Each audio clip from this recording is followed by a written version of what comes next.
you, grade 6 Dahlia. Magandang umaga, grade 6 Dahlia. So ngayon, mag-i-interview kami sa isang vendor. Ang pangalan ko po ay Angelo Quimado. At ako si Kirby de la Peña. At ako si Vidali Silaga. At ako si Maria Sabugo. So tara, mag-interview na tayo. Magandang umaga po. Magandang umaga din. Anong sadya natin? Ano po ang inyong pangalan?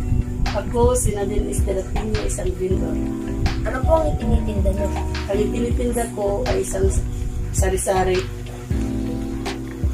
Kamutikyo, corn dog, chocolate juice, spaghetti. Kailan po kayo nag-umpisang magtinda nito?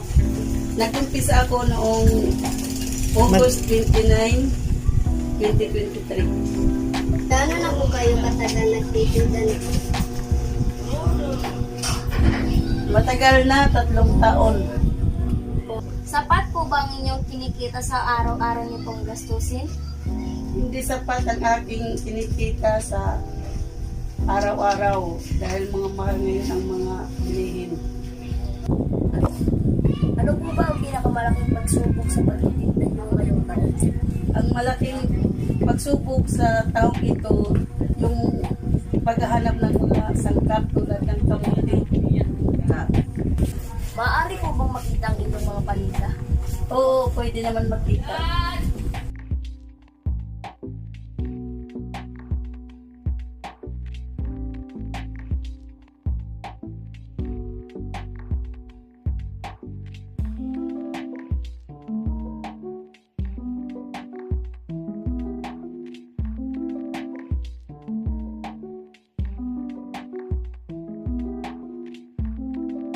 Maraming salamat po, Ma'am Nadine, sa pagsagot ng aming mga katanungan.